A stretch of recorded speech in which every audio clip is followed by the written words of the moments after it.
Hello my dear friends, welcome back to our channel Only Veg रसोई। I hope you all are well। तो आज के इस video में मैं आप सभी के साथ आंवले का खट्टा मीठा अचार की रेसिपी शेयर करने जा रही हूँ। ये अचार बहुत ही ज़्यादा टेस्टी होती है और काफ़ी आसानी से बन भी जाती है। टेस्टी होने के साथ काफ़ी ज़्यादा हेल्दी भी होता है क्योंकि आंवले में अच्छी मात्रा में कैल्शियम, विटामिन्स, आयरन ये सारी चीज़ें पाई जाती हैं जो हमारे लिए काफ़ी ज़्यादा हेल्दी होती हैं।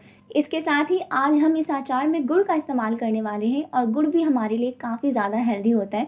और इसके अलावा इसमें ऐड करेंगे थोड़े से मसाले जो इस अचार को बहुत ही ज़्यादा टेस्टी बना देंगे। तो आज की इस रेसिपी को आप एक बार ट्राई ज़रूर करें और अगर आज की ये रेसिपी आप सभी को पसंद आती है तो हमें सपोर्ट करने के लिए वीडियो को लाइक करें और शेयर करें।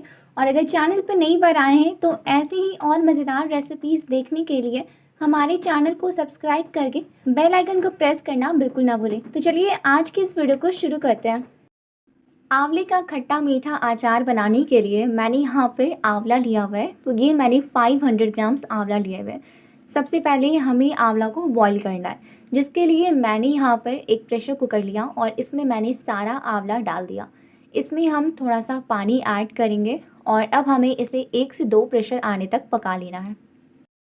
तो फ्रेंड्स मैंने आंवला को 1 से 2 प्रेशर आने तक अच्छी तरह लिया है और अब हमें क्या करना है कि इनके बीज को हटा देना है और बीज को हटा करके एक एक आंवला के पीस को निकाल लेना है, जैसा कि मैंने यहाँ पे निकाल लिया है। तो मैंने सारे आंवला को इस तरह से नहीं लिया है, मुझे जितना अचार बनाना था मैंने उस क्वान्टिटी में आंवला को ले लिया है।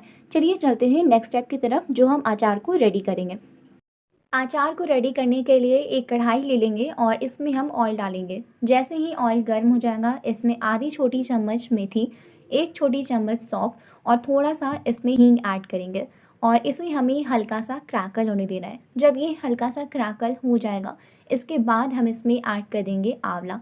आंवला को डाल देने के बाद इसमें अच्छी तरह से मिला देंगे और इसमें हमें थोड़ी थोड़ी सी मसाले ऐड करना है। तो मैंने यहाँ पर आधी छोटी चम्मच हल्दी पाउडर, आधी छोटी चम्मच लाल मिर्च पाउडर, आधी छोटी चम्मच धनिया पाउडर, आधी छोटी चम्मच जीरा पाउडर, 1/4 छोटी चम्मच काली मिर्च पाउडर, आधी छोटी चम्मच गरम मसाला, आधी छोटी चम्मच सौंफ का पाउडर और थोड़ा सा मैंने यहाँ पर अदरक लिया हुआ है। अदरक को मैंने कद्दूकस किया हुआ है और इन सारी चीज़ों को इसमें अच्छी तरह से मिला देंगे। इसके अलावा इसमें थोड़ा सा नमक ऐड करेंगे और थोड़ा सा मैंने इसमें काला नमक ऐड कर दिया और इसके अलावा इसमें ऐड कर देंगे गुड़। यहाँ पर गुड़ आप अपने टेस्ट के अकॉर्डिंग यूज़ कर सकते हैं। मैंने यहाँ पे 200 ग्राम गुड़ का इस्तेमाल किया हुआ है। सारी चीज़ों को अच्छी तरह से मिला देंगे।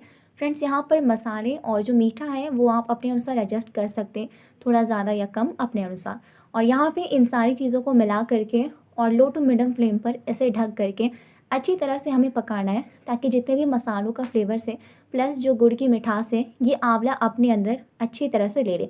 क्योंकि आंवला को हमने पहले ही पका लिया है तो पकने का इसका कोई भी दिक्कत नहीं है, बट जो सारे फ्लेवर्स हैं वो आंवला अपने अंदर अच्छी तरह से ले ले, ये बहुत ज़्यादा इंपॉर्टेंट है। तो इसलिए आपको यहाँ पर इसे अच्छी तरह से पकाना है। फ्लेम लो टू मीडियम ही रहने दें और इसे बीच बीच में आप चलाते रहें ताकि आंवला हमारे बर्तन में लगे नहीं और अच्छी तरह से सारे फ्लेवर्स को ले। फ्रेंड्स आपको इसे पकाने में लगभग 10 से 15 मिनट लग जाएंगे और 10 से 15 मिनट के बाद जो मेरा ये आंवला है वो अच्छी तरह से रेडी हो चुका है। जितने भी फ्लेवर्स वगैरह हैं वो अच्छी तरह से इसने ले लिए और जब आप इसे ये मिक्स करेंगे तो ये देख करके ही पता लग जाएगा कि जो हमारा अचार है वो बन करके बिल्कुल तैयार हो चुका है। तो फ्रेंड्स कुल 10 से 15 मिनट तक पका लेने के बाद जो हमारा अचार है वो बन करके बिल्कुल तैयार हो चुका है। तो चलिए बिना देरी के गैस ऑफ करेंगे और अपने अचार को निकाल लेंगे। तो ये हमारा इंस्टेंट आंवले का खट्टा मीठा अचार बन करके तैयार हो चुका है। फ्रेंड्स ये बहुत ही ज़्यादा डिलीशियस लगता है और इस अचार की एक सबसे अच्छी खासियत है कि इसे आपको धूप में नहीं दिखाना पड़ता। आप इसे बनाने के बाद तुरंत भी इंजॉय कर सकते हैं। ये आप बनाने के बाद 6 महीने तक स्टोर कर सकते हैं और इसे पराठे के साथ, रोटी के साथ, अगर दाल चावल है तो उनके साथ भी आप चाहे तो इंजॉय कर सकते हो। ये बहुत ही ज़्यादा टेस्टी बनकर तैयार होते हैं, टेस्टी के साथ हेल्दी भी होते हैं। तो आशा करती हूँ कि आज की ये रेसिपी आप सभी को पसंद आई होगी और वीडियो आपके लिए हेल्पफुल रहा होगा। अगर आज की रेसिपी पसंद आए तो खुद भी ज़रूर ट्राई करें और अपने सभी फ्रेंड्स के साथ भी इस वीडियो को शेयर ज़रूर करें। और जाने से पहले अगर अभी तक आपने हमारे चैनल को सब्सक्राइब नहीं किया है तो फ्रेंड्स ऐसे ही मज़ेदार रेसिपीज़ को देखने के लिए प्लीज़ हमारे चैनल को सब्सक्राइब करें और बेल आइकन को प्रेस करना बिल्कुल ना भूलें। मिलती हूँ आपसे किसी दूसरी वीडियो में किसी दूसरी मज़ेदार रेसिपी के साथ। तब तक के लिए आप अपना ख्याल रखिए। Thank you so much for watching this video. Stay happy, stay healthy and stay connected.